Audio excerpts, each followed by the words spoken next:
Hi,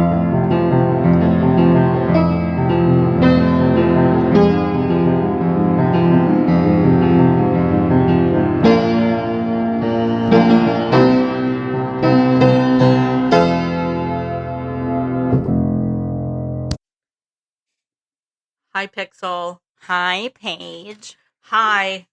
It's been a minute, huh? Yeah, for us, it's been a minute. I know they're it's- still getting I still getting know. episodes every week, I but know. we haven't been here for a minute. The magic of scheduling Yeah. ahead. Yeah. Yeah. Tell me your anecdote that you've been sitting on forever and ever, amen. It's kind of short. But so we're potty training Sunshine, right? And part of that is like shitting on the floor. Well, that, but like making sure he knows like the proper name for the parts of his body. So we are we've taught him, the word penis. Yeah. And where his penis is and what it is and all that stuff. And then one night, about like a week ago maybe, we were sitting, I was playing with him on the floor, and he looks at me and he starts going, "Mommy, I'm gonna kick your penis." Ah! And I said, "Oh, honey. No, you're not. Mommy doesn't have a penis." And he was pissed. How dare you? And he was like, "Yes, you do. Yes, you do have one." And I was like, "No, honey. Penises are for boys. Mommy has something called a vagina. Can you say that?" Vagina. Yes. Perfect. No, penis. Just would not give it up that I, in fact, do not have a penis. But some girls do. That's a whole other conversation. No, I get it. We're talking building blocks. We're talking potty training basics. I know. And I was like, I don't even think I said boys have penises. I think I just said not everybody has a penis. Not everybody has a penis. 49.8% of the population has a penis. Yeah. I was just like, "Mommy doesn't have one of those. Sorry." And he was just real upset about that. So. You should just let him think that you've got the same equipment down there, so then when he does kick you real hard and you just take it, he'll think you're like a superhero or something. Mommy's balls are way stronger than your tiny little balls. Yeah, sorry. That's okay. So is that what you had? That's all talking I had. About. Okay, but not everybody has a penis, but if you do, that's fine. That's fine. Whatever.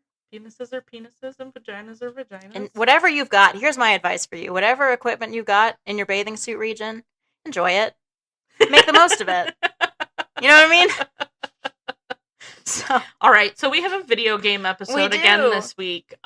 Because unfortunately, my house went through a tornado, literally, like a literal tornado. And so I had no power for 4 days and could not write an episode. Rip. So, sorry. I mean, so showing up at Paige's house today, there are trees. I had to swippity swerve past 15 NIPSCO vehicles to even get to this home. There are giant trees. This neighborhood, it has so many old, beautiful trees. Oh, I am incredibly sad. Sure. I love your tree. It was so, it covered our whole front yard. It was nice and shaded. And now our whole yard is just going to be exposed to the unrelenting sun. And I'm very upset. The grass will probably grow slower, though. I think most of the grass around here does better in the shade. I'm sorry. Yeah. Today, on the plus side, a lot less leaves to rake in the fall. Ooh. Which I don't rake the leaves. I was gonna say, I don't give it. Grumpy rakes the leaves, but I won't have to. I just leave the leaves because they don't bother me, and if they blow, so I live on a golf course. Don't at me. So if they blow onto the golf course, then there's somebody else's problem. True. I don't give a shit. The HOA. But you also don't fist my asshole. I don't give a shit about the HOA. Mature trees overhanging your yard. I have 4. They're not as big. 2 in the front. 2. They're not. They're those fucking Bradford. Yeah, that smell nothing. That smell like diseased pussy. I hate those trees. Yeah, no, we've got oak trees and chestnut trees that are enormous. You should make furniture? Like whittle something. No. Listen, I barely have time to read books and write episodes for this podcast. I cannot be taking on any more hobbies. You could whittle and talk. Whittle and listen. I guess I could do that, but probably not, because then I'd just get so focused on whittling that I would forget. Or you would unfocus and lose a finger. Yeah. Today, we will be diving into one of the most charming, frustrating, creative, and unique games I have ever played. This is a game, it made me laugh. It made me cry. It moved me, Bob. It made me beat my head against the fucking wall. Oh. And most importantly, made me tap my fucking toes and bop my fucking head. Ooh, it's a musical game. Yes, today we will be talking about Rhythm Doctor. Let's rock this bitch. Sick name. Yeah. Did you just fucking step on my tagline? I'm sorry, I didn't know you were going to. Let's rock this bitch. Hell yeah. So Rhythm Doctor is a 2025, so fairly recent. Oh, hey, good fairly job. Recent, thank you. One-button rhythm game. What? I'll explain one button in a second. One-button rhythm game created by Seventh Beat Games.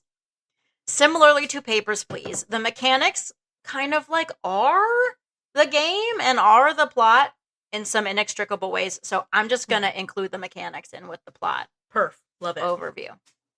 So like I said, this is a rhythm game, a one-button rhythm game, no less. This means that the only thing you ever need to do is hit the space bar. Nice. That's it. That's the only control is the space bar. You just have to do so on a very particular beat according to the instructions. Okay. Yeah.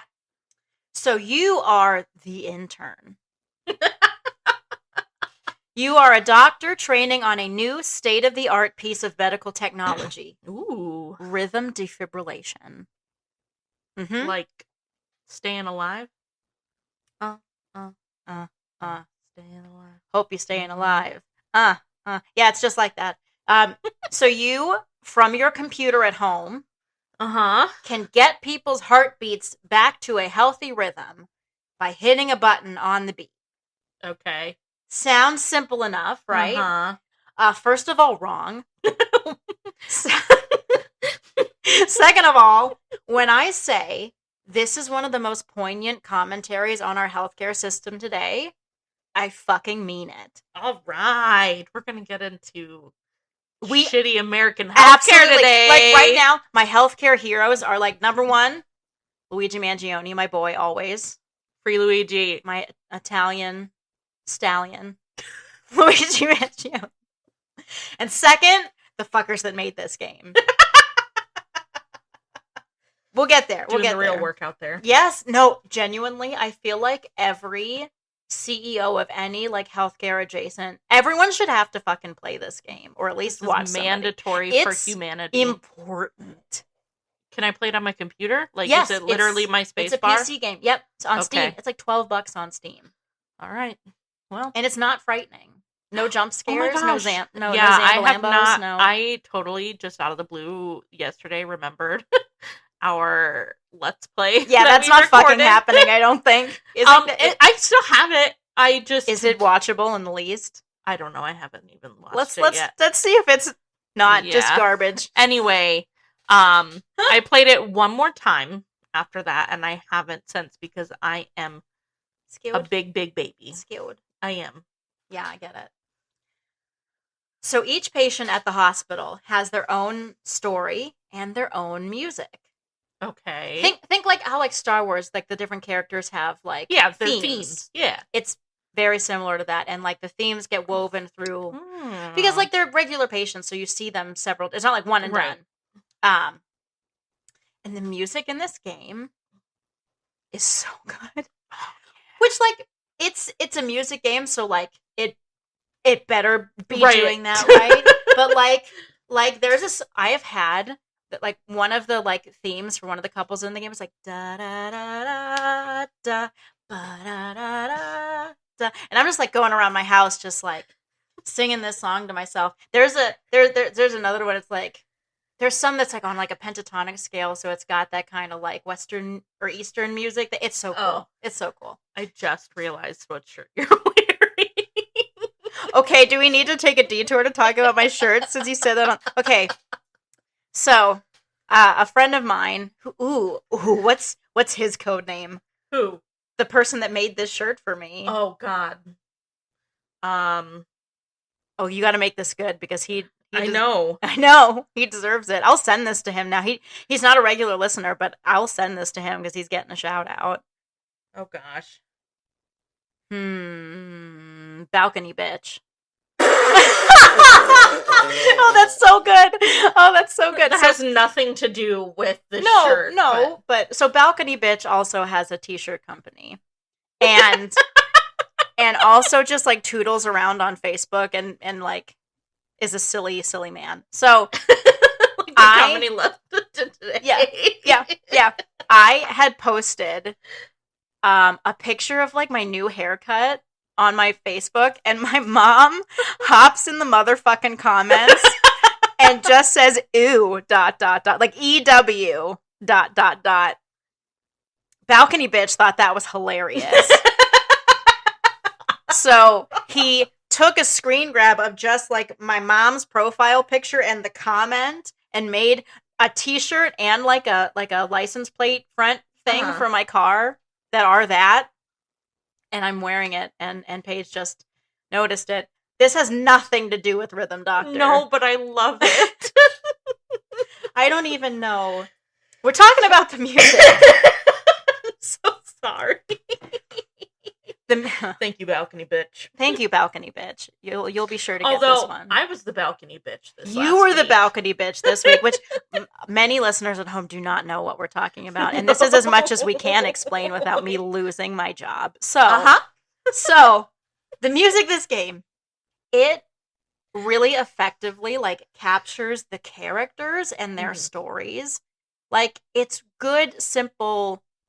So back in the day, I had a friend that used to write freelance for gaming magazines.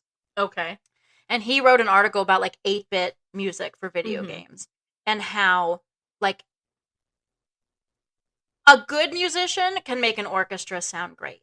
A great musician can make an 8-bit like octave sound great. Yeah. You know what I mean? Like you have to be really, really good to work within the limitations. And this game, it's not 8-bit, it's not 16-bit, like it's going for that art style, but these are just like full compositions. But it's kind of capturing that feeling and that simplicity. Like you have to be a genius to write the Mario theme. You know what I mean? Because it's like so catchy and so you know. And I feel like they have some of that genius with this. Yeah, that it's simple, but it says exactly what they want it to say.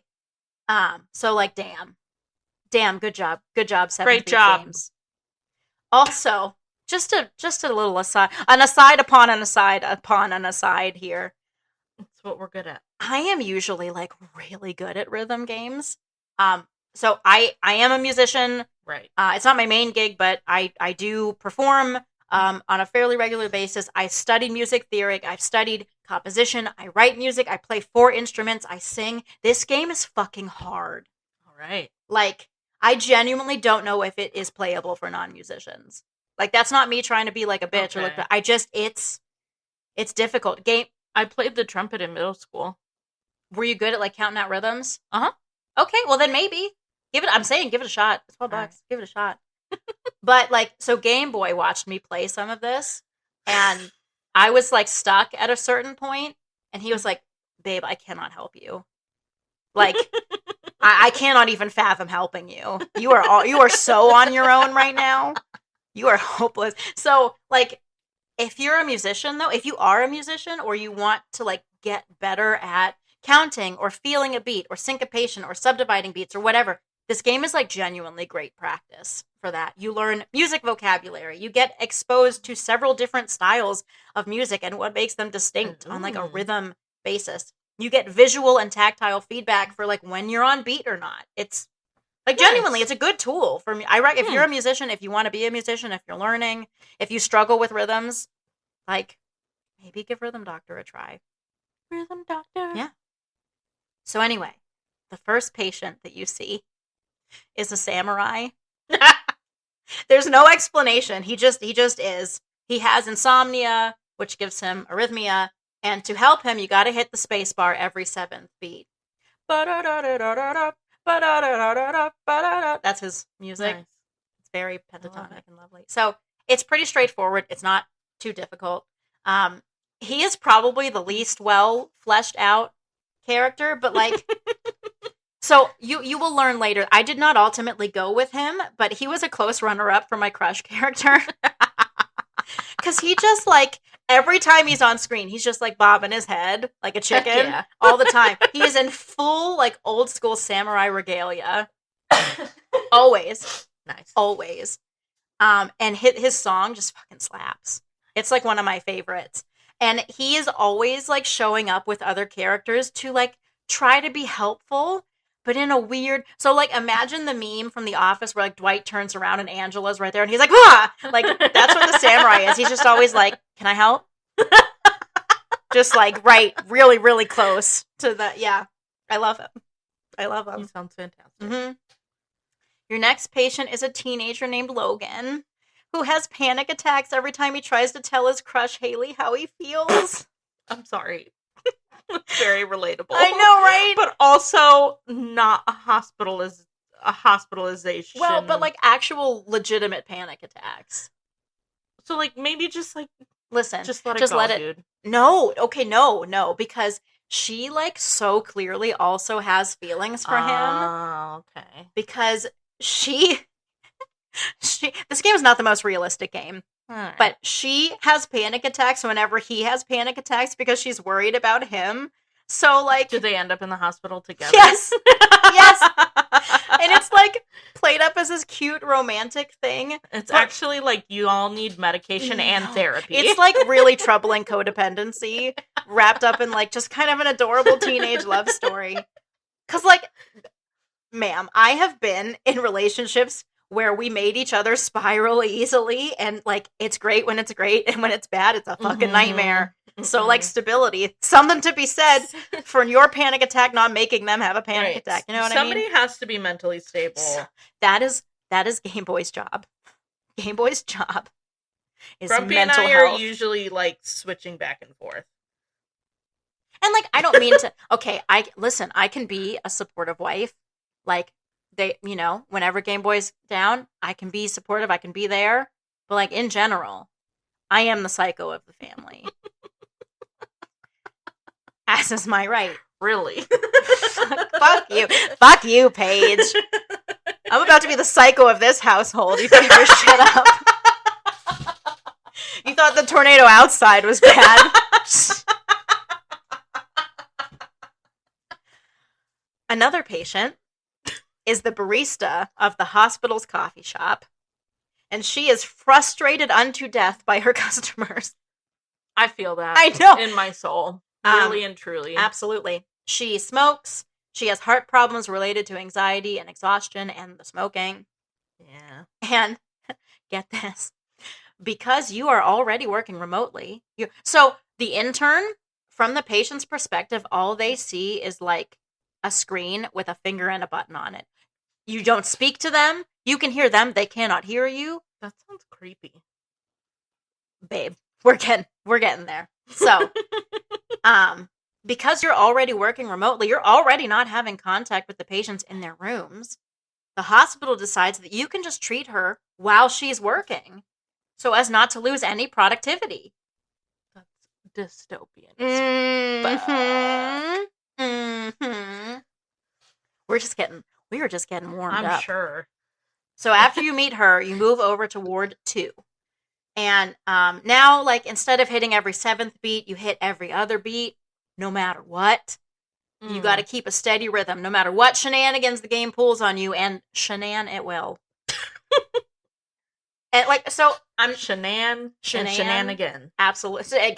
Again and again and again. Because, you see, Middle Sea Hospital, which is funny, it's like spelled out Middle Ocean, but it's like Middle Sea, like the middle of the keyboard. Anyway, Middle Sea Hospital. The setting of this game is all about the bottom line. Oh, okay.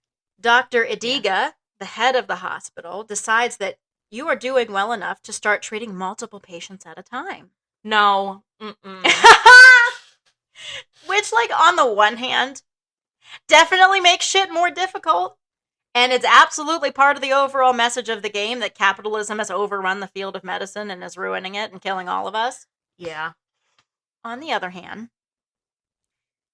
it's a really cute storytelling technique. Because, like, so you treat Logan and his crush Haley at the same time. And their music blends together and their heartbeats sync up. And it's adorable.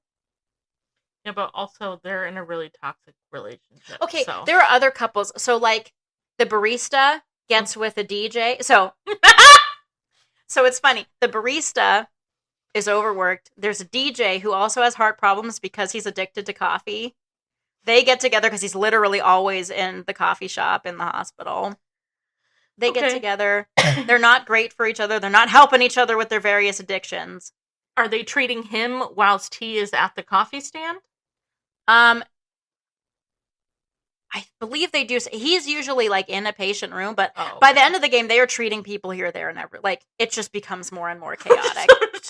Like, I got heart problems. Like, later on, you treat somebody on a train. You treat somebody on a baseball diamond. You just because it's all via Wi-Fi.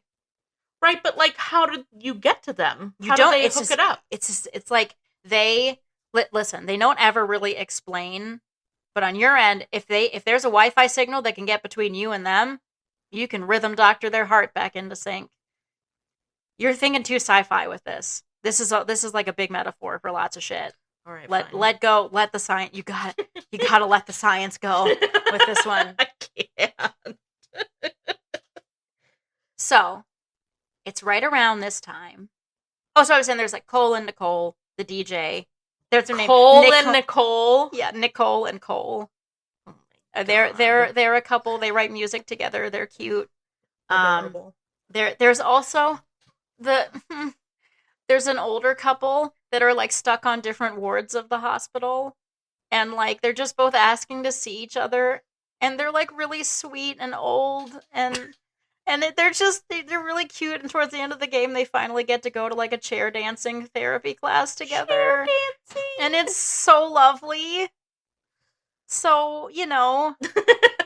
But, like, so treating multiple people at a time, like, they do some cute stuff with it without letting go of the fact that, like, it's fucked that we have to do this. Yeah. So it's around this time that you realize that the entire hospital is transitioning to, like, essentially telehealth only. And that the hospital itself only seems to have 3 doctors, a nurse, a janitor, a security guard physically on site, and everyone else is this, like, Wi-Fi shit. So do they do the surgery with the robots? They're trying to do it, like, not even in physical proximity. Like, all of the heart treatments, like, so this is kind of a later plot development, but, like, right now, you can put hearts back into rhythm remotely. Under Dr. Adiga's pressure, they're trying to make it so you can relieve any kind of pain remotely with the same sort of technology. You can reverse muscle damage. You can reverse neural damage. Like, they're trying to make, like, an everything cure machine via Wi-Fi, so that nobody with rhythm. Yes. So that nobody ever has to fucking actually deal face-to-face with a patient ever again, and they can just move through patients and rake in the fucking money and be as efficient as possible. I don't think that's how human bodies work. We're getting there. We are so getting there. So basically, the hospital is incredibly short-staffed. Right. As they are. After learning this tidbit about the hospital, your next patient is a politician who is absolutely a suspiciously similar substitute for RFK Jr. He's absolutely. Thank you. He is. No matter, like, where does he talk like this? No, they're not voiced. But, like, okay. Yes, in my head, absolutely. Oh, okay. I'm not very good at RFK Which, Jr. like, impersonation, so sorry. His voice is so unsettling, and I know, like, that's one of the few things that isn't his fault. Right. I know. Like, it's so hard, because it's, like, very technically a disability. He can't help it. He can't fucking help it. And I'm like, we really shouldn't make fun of him for that, because, like, we shouldn't make fun of disabilities. Everything else about him kind of makes it feel like he should. He's the worst. I know. So anyway, this RFK Jr. stand-in, he is always animated with a devil tail and a podium in front of him. Like, he just has a podium everywhere he goes. It's amazing. He is the Secretary of Health for the country. So, like, he's fucking RFK Jr. And he sucks. Mm-hmm. He barges into the hospital and demands to be treated first. And the hospital lets him jump the queue, even though there are other older, sicker patients in front of him, because he has the power to cut the hospital's funding. So they're afraid not to. So, like, throughout his whole stay, he demands top-of-the-line care, and then he whines when he doesn't and can't get it, even though the reason he can't get it is because... It's his fault! Exactly! He has consistently voted to defund hospitals, but he has the nerve to be upset when that defunded public hospital is too short-staffed to help him. Mm-hmm. Oh my God. I'm so angry. Mm-hmm. He's really mad about the rhythm defibrillation thing. He's like, why I need to be treated for real. And they're like, by who, bitch? Who are we supposed to be able to pay? We literally have one intern pressing a space bar. Yeah. Things are bleak here. So the game kind of also like dips its toe into medical ethics here for the first time. So it talks about triage. Do we treat him first? Or do we treat this old man who is in much worse health, but who can't defund us and therefore can't do as much harm if he fucking dies or gets mad as RFK Jr. has? And like they talk about this like quality adjusted lifespan. Mm-hmm. So basically and I didn't have time to look up if this is like a thing anywhere, but it's basically like you take how long somebody is expected to be able to live based on like statistics and demographic info. Like how many years do they have left? And then you factor in like what is the quality of life, not based on their quality of life, but based on their value to the community. Oh. And how much they can contribute. Gross. Yes. That's eugenics, homie. Yes. Yes. And it made me think like, does this sort of fucking calculus happen here? I don't know. So, I mean, I used to work as a hospital chaplain. Oh, okay. In a hospital, like a trauma center in a major city. And we had protocols for if a celebrity should happen to need treatment at our... Because if something happened, there's a celebrity in town, if they get shot, stabbed, whatever, they are coming to our hospital because it is the trauma center. Right, okay. So we had protocols for if there is a celebrity. And those protocols included clearing out the entire fucking emergency department so they are the only patient in there. What? Mm-hmm. Mm-hmm. Because their security as a public figure, as a celebrity, is more important than a whole bunch of other people having fucking beds. Yep. Mm-mm. That was literally like, I was trained on how to assist in clearing the emergency department if we got the code. This was like during the electoral, like, so when like Trump and Hillary were in town campaigning, they're like, listen, if one of them shows up, we're clearing this whole fucker out. What if somebody is like in the middle of having a stroke? Like, what do you mean? Where do they go? You transfer them to a unit if you can. You put them in an ambulance and you send them to another hospital. You put them in a bed in a hallway. You just get them out of the ED and they lock down the emergency department and they lock it down. That's insane. That is hospital policy. That is standard protocol. In most hospitals? I never, from anyone I've talked to, and I talked to chaplains who worked in various hospitals and various hospital systems, that's just how it fucking goes. That's just how it fucking goes anywhere. So you better fucking hope next time fucking Taylor Swift is in town or some shit that I don't need to go to the hospital. Yeah, because if she does too, you're shit out of luck. That's insanity. Mm-hmm. So anyway, the first 3 acts of this game, pretty easy. Act 4 rocked my entire shit. Like, the first level of Act 4 has 4 character heartbeats all at once. And it almost gave me, like, stress-related arrhythmia. I was like, you're gonna need... Exactly. I need my own... The rhythm doctor treatment. I do. Can you rhythm doctor yourself? I don't know. Rhytherbation. So sorry, that wasn't even funny. That wasn't even a good joke. We're keeping it. Bad. We're keeping it. Well, yeah, we never cut out anything. Genuinely, we only cut out if I accidentally say my child's name. Right. That's like the only thing that ever happens that gets cut. But even then, we just rewind it and re-record it. That's true. So that's true. We don't know what we're doing. We're just making things up. It's fine. It's fine. At this point, so one of your hospital patients is like, "Hey, I need to go visit my grandma. Can I get like permission to like leave and come back to the hospital?" And they're like, "Yeah, sure, fine. Take your hookup and go. Like, take your little Wi-Fi hotspot, whatever, and get on the train." So this is the train part. And while she's on the train, there are other people on the train that also start having heart problems. Why is everybody having heart problems? Because you need to meet people in the game, and like that's how you meet. There are other doctors that they have heart problems. Also, in this dystopian nightmare, everyone seems to have anxiety-related heart problems. I wonder why. I wonder fucking why. So, on the train, you meet a character who is a coal miner, who has heart problems because he's a fucking coal miner. Because he's a coal miner. And so you meet him. He, we'll get more into the coal miner later, but he decides he has to retire. He goes back to the hospital so he can be treated in person. And then after that, the next character you meet is a professional baseball player who tears his rotator cuff and loses his chance at the playoffs, which gives him anxiety and pain-related heart problems. So we're not, like, treating we're just treating people's heart problems. But we're not fixing them. We're just, like... Right. We're just like, oh, you have a heart problem? We're essentially being like a Wi-Fi operated pacemaker.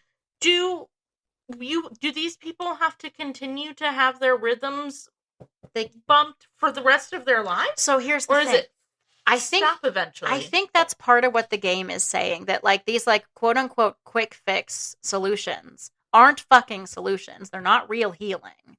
Right. They're just to keep you alive, right, so that they can continue to suck money out of you. So like, for example, Cole and Nicole, the smoker and the caffeine addict. There's a doctor. We'll talk more about Dr. Page here in a second. Like maybe we need to get Homegirl into some, get her some nicotine patches, get her some counseling so she can stop smoking. One of the doctors is like, what these patients need is like rehab and other resources. Like they need a support group. They need this and that. And Dr. Adiga is like, listen, we can put their heart back on rhythm whenever we want to. Shut up. Yeah. Oh my God. So anyway, it's with the introduction of the baseball player whose name is Lucky. Not very lucky, I guess. No. It's with the introduction of his character that the game, like, I think this is when it really comes into its own. So this is where it makes it clear that, like, health and healing are about the friends you make along the way. And they're not any... I mean, truly, though... Health and healing are the friends you make along the way. The quick solution... Listen, that sounded nice when I said it, and then you laughed at me. Have I lost the ability to be genuine? Am I just such a fucking troll that makes sex jokes and talks about waxing my vagina? And is that all I've become to you, listeners at home? Am I just a fucking jester? Am I? Are you not entertained? Are you not entertained? You know what? I feel things. I've had a hard week. Sorry. Nobody fucking cares what Pixel feels.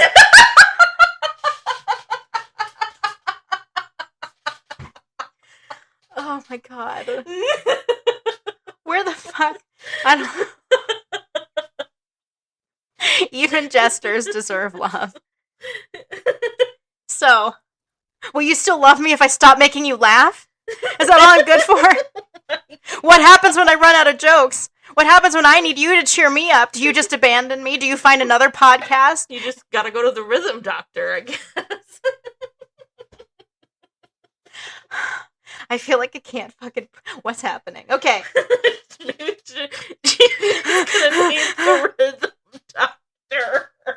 Can you fix my broken heart, rhythm doctor? Can you fix my shattered soul? Wow. So Lucky just wants a quick fix. He wants to be back on his team. He wants to go to the playoffs. Yeah. In his mind, baseball is all he's ever been good for. Oh. I know. It's like how you're only good for your jokes. Me and Lucky. Same. Same. Pixel and Lucky. So, like, as sports fans do, like, his fans are, like, calling him a pussy for being injured. Like, the people that have loved him have now turned on him because he can't play in the...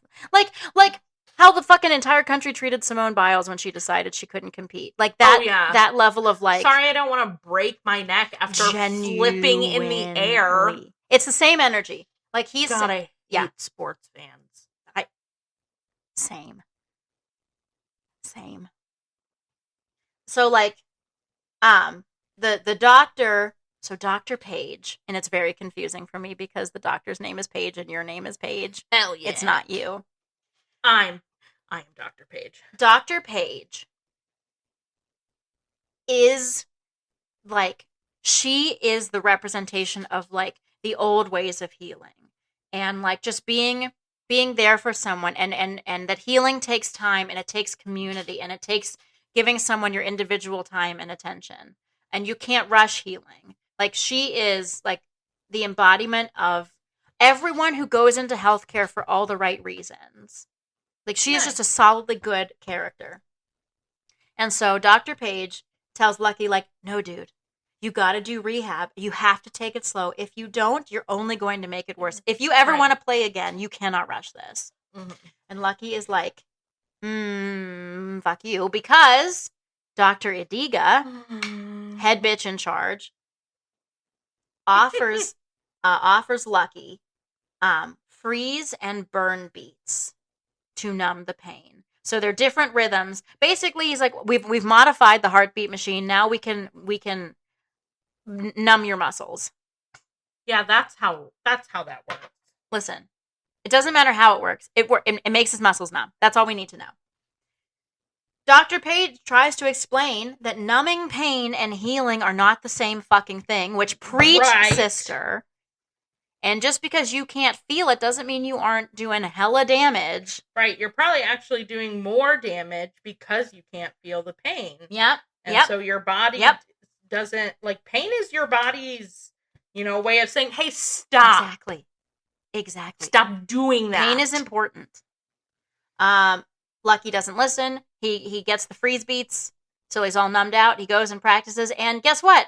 He makes it worse. Of course he did. Mm-hmm. So he is all pissed, and he's all sad, and he's all mopey around the hospital until the coal miner, comes and gives him a pep talk.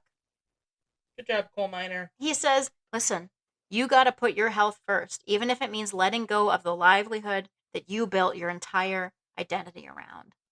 Yeah. So the miner says, look, during my healing process, I've learned, I've been injured before. I know what it's like to, tear a rotator cuff. It's happened to me. How about I show you the exercises I did that made it better? Okay. So the miner starts coaching Lucky on, like, slow, steady rehab exercises. Nice. Is he still getting his freeze burn beats, or did he stop doing those? They are employed here and there, but not to the extent where he's, like, completely... It's just, like, a little, like, pain management thing. Does he have to get heart rhythms still, too? Yeah. Oh, okay.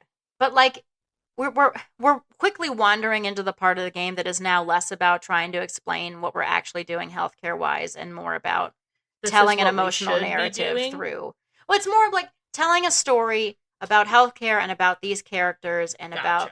And the rhythm stuff, it's really more about a vehicle for there being music to help tell the story. Like, we are really far afield from any sort of health treatment that makes any goddamn sense at this point. So the whole hospital rallies around Lucky, and they convince him to teach them how to play baseball to cheer him up. Yeah. So he coaches them, and they, like, win their first game against some other hospital's baseball team, because this is a thing, I guess. Yeah. And it's adorable. Cute. It's really, really sweet. And because of all of this love and support, when Dr. Adiga comes to him and says, hey, the miracle cure machine I was talking about that's going to fix muscles and nerve damage, it's done now. You can be back in the game tomorrow if you let me do this miracle treatment on you, even though it hasn't been fucking like tested on anybody. Right. And Lucky says, you know what? I'm good.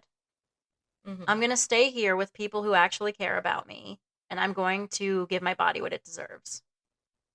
Nice. So Dr. It really is the friends we made along the way. Fucking is. Dr. Adiga is pissed. Of course he is. He lays into Dr. Page because in his mind, she's the one that talked Lucky out of this treatment.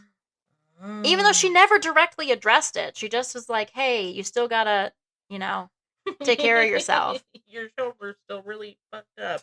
Yeah. Dr. Page is like, I'm sorry, I'm just not good with the new rhythm treatment stuff.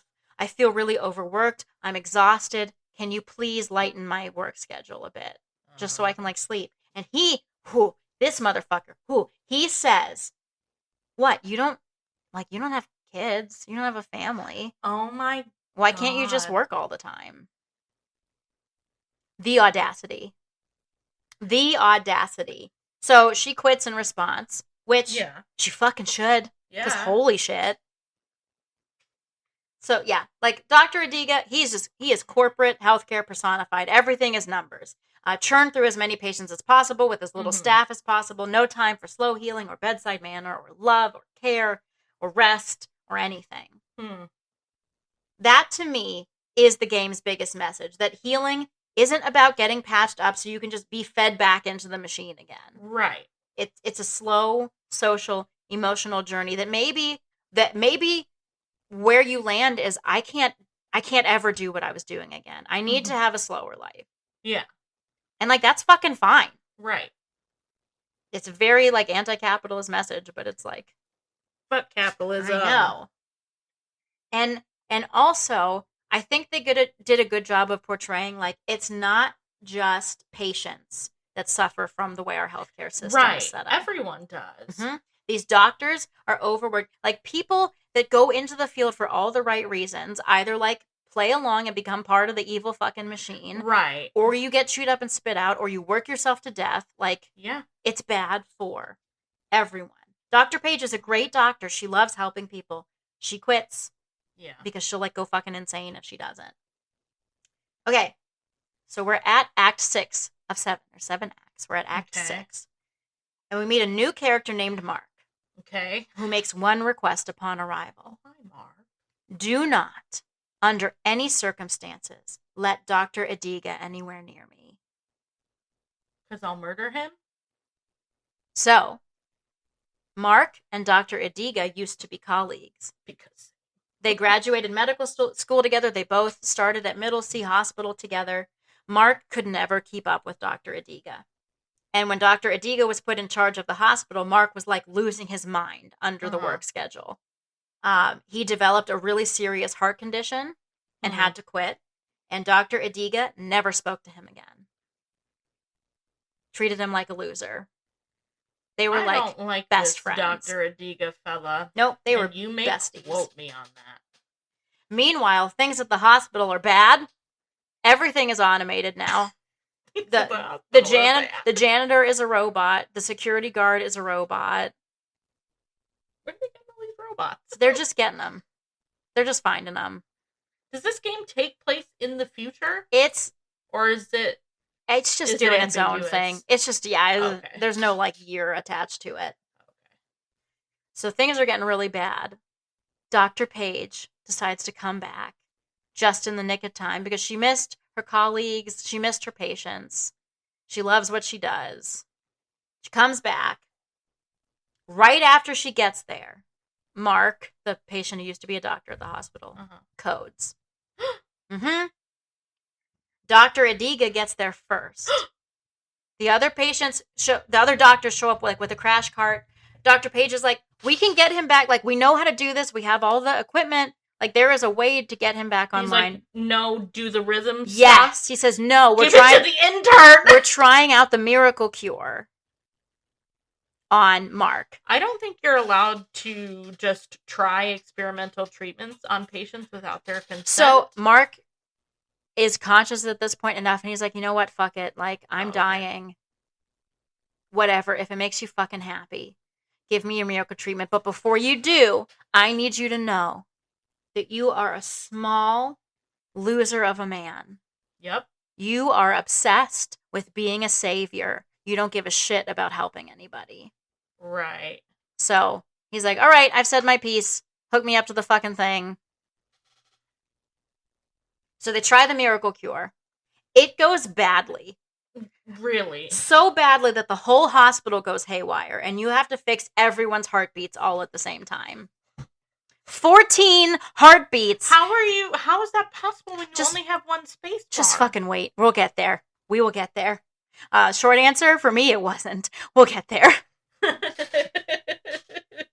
It was impossibly difficult.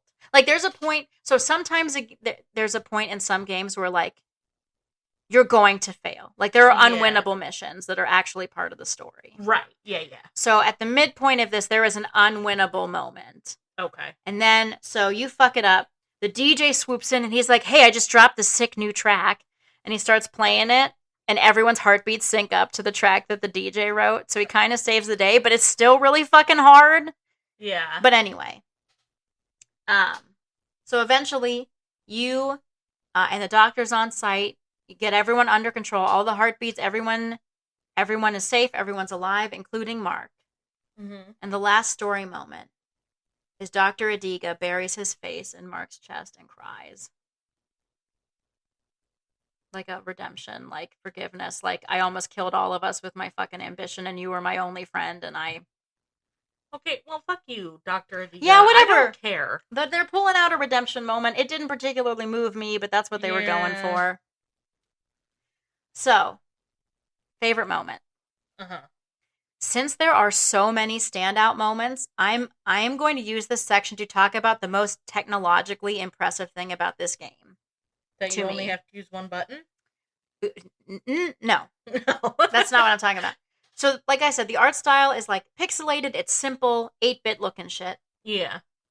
So there is a moment during an early boss battle where the game like minimized down to like a window. It went from full screen down to like just a window. Like as part of the game? Well, at first I thought, okay, games just do this in glitch sometimes. Yeah. I'll reboot it.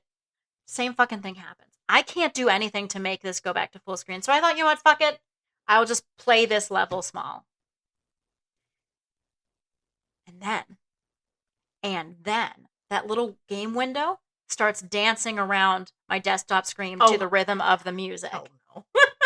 Then multiple windows appear, and characters would run from like one window to the next. And then characters appear outside of the game window, just like moving around on the desktop.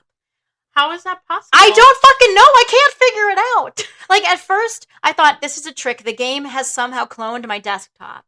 So it looks like it's not on full screen anymore, but it's still full screen. It's just changed the background to mirror. My clock kept advancing in time. Like, it didn't clone my... That's not what it was. I don't know.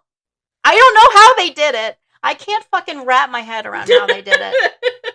I bet you that's like a Google search. I know. Like, how did Rhythm Doctor do the thing with the screen? It would probably be such a complicated code answer that they basically might as well said like they did ritual magic, and I'd be like, yeah. Sounds like it. So, that's an Arthur C. Clarke quote that like any sufficiently advanced technology looks like magic. Well, some people say that magic is just science we don't understand yet. That's basically the same thing. Yeah. So, I don't know how they did all this. The final boss is so visually stunning. There's like 4 windows that are doing like a circle dance. There's fireworks in the background on the desktop. What? I cannot wrap my head around the programming here. This game was in development for 14 years. 14 years? Well, at first I thought that's ridiculous. This is like a 1-button pixel rhythm game. But now I get it.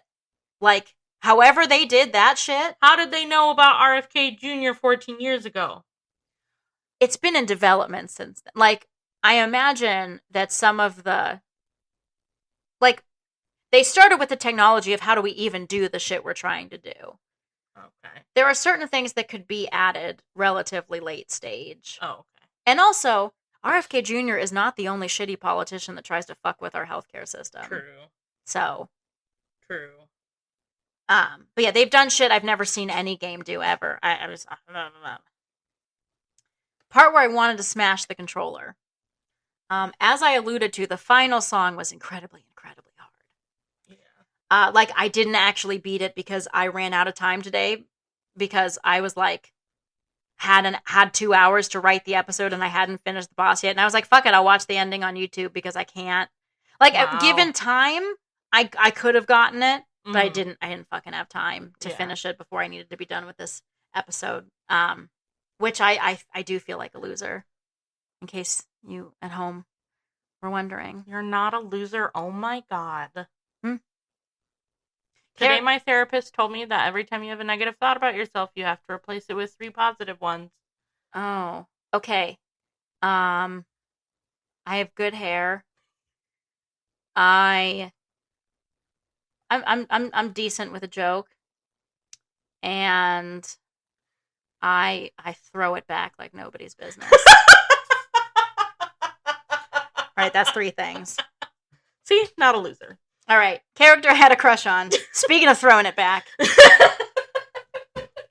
This is a tough one because there are so many characters that are so charming and have so much depth. I have to give this to the coal miner. Oh, yeah. He was just so sweet and endearing and patient and kind. And like, I just remember watching that interaction and being like, my God, I need a coal miner in my life. Like, just someone to be like, babe, hey, you're doing good. Just breathe. You're not in a rush. Right. All this pain is an illusion. I just needed that. And I never really had that. I cannot be that person for you. Ah! I don't think, not that I wouldn't want to be. No, but, I totally, not everyone can be a coal miner. I can't, I'm definitely not a coal miner. I don't think you know what? Nope, we'll let it lie. Listeners at home, if any of you are coal miners, my number is. So anyway, overall rating, like, this game, it was so charming. It was so sweet. It's innovative. I know, like, explaining it to you, there's a lot of suspension of disbelief, but like when you're in it, it just flows and you just vibe. I recommend people trying this out, especially if you're a musician or if you want to be. If you're not and you try it out, let me know. Like, am I just crazy? Is this as hard? Are you just really bad? Am I just really bad at this particular game? Let me know. But yeah, overall, I give this game an 8 out of 10. Nice. I really, really liked it. I hope for more from these folks. I might actually play this one. And maybe in like 2039, we'll get another game from them. Maybe. And maybe I'll be alive to see it. So anyway. I'll make sure to keep your heart rhythm going long enough. Thank you. I just hit that space bar every 7th beat. Da-na-na-na-na-na. Ba-na-na-na-na. Yep, just you know, me and the samurai just vibing, hoping somebody fucking gets our hearts back together. So fun. You know what you can do? If you like this, you can find us on Instagram. Yeah. At Paige and Pixel PC. You can drop us a message. You can tell me that you love me.